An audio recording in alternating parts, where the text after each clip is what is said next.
Greetings, leaders and hosts, and welcome to my backyard as I am at stay at home, as many of you are. And those of you that are in essential roles in the front lines in so many different ways and keeping our community safe and caring for people and all that goes with that, we want to thank you. We also want to thank you as a staff, all of you leaders and hosts, for the role that you're playing in pastoring North Coast Church and caring for the people in our community. You are our frontline pastors. So what is the plan for groups? Well, I'm glad you asked. Let me tell you.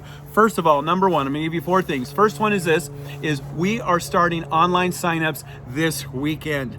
Yes, we are. And some of you are like, wait, how are we going to do that? I'm glad that you asked. That brings number two is we are going to do online groups.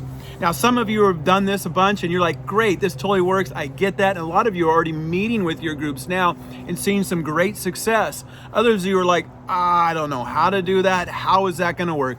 Don't worry. We're here to coach you all the way through. We're going to help you through this. So here's the deal. If you're watching this in an email or if you're on social media, check our bio. There's a link there that's about a 5-minute link on how to take your group online. And the platform we're using is Zoom. There's a lot of them out there, but this is the one that we're recommending at this point, and it should work great. And now you go, well, Dave, I know a 5-minute video, but I'm not really sure if that's still going to work. So here's our next step that we're going to do. Your pastors are going to be sending out emails very soon to you of a couple different times during the week that you can set up and have a Zoom meeting or a online group meeting with them. You go, Dave, is it going to be an hour or 2 hours? No, just short. It's going to be able to coach you through those nuances on how to connect. So they'll be sending that out. Know that that's coming and watching you, helping you through that. You're also going to need to make some changes possibly in your groups as far as when is the exact time. And overall, they're going to be the same time, same day. But if, like, for example, you're a young family group where you're going to have all kinds of kids at your house now because you don't have babysitters, you're not away from them. And we also know there's going to be more distractions than normal. We get that. But also you might want to move your group from 7 to 8 o'clock because the kids will be asleep. So those will be nuances that you'll want to check with your group on, and we'll give you more coaching on that as we move forward and get closer to the start time. What we want you to do is start practicing if you haven't already. Get used to that environment if you haven't already. So here's the third thing is new people joining groups. We could not be more excited about that because that's what the church is all about.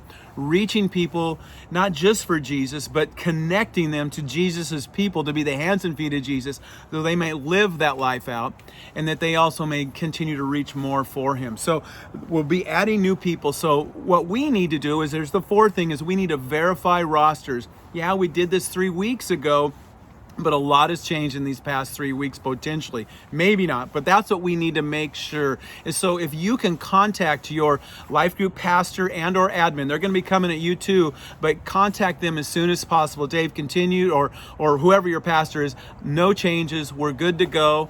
Wait, here's something that has changed, so they know. So when we come into this weekend, we're really clear on how many openings that we have to place new people and make sure our groups are all still moving and functioning. Leaders, again, I just want to thank you for what you're doing. Let me close with this. John 13:35. Here's Jesus is speaking to the disciples. He's telling them, hey, I'm going to leave, but I want you guys to know this. A new commandment I give to you. Love one another as I have loved you. So you must also love one another. By this, everyone will know that you are my disciples if you love one another. Leaders and hosts, you are the hands and feet of Jesus to our people. You connect them, you make God real. Just as Jesus was leaving, we're in a situation where people go, where is Jesus? Where is God in the midst of this? I know he's there, but I can't sense him. Know that your relational connect with him can be the thing that makes a difference and gives them hope in the midst of this. Thanks again, leaders. Know we're available for any questions, and stay in contact as we continue to update day to day and week to week.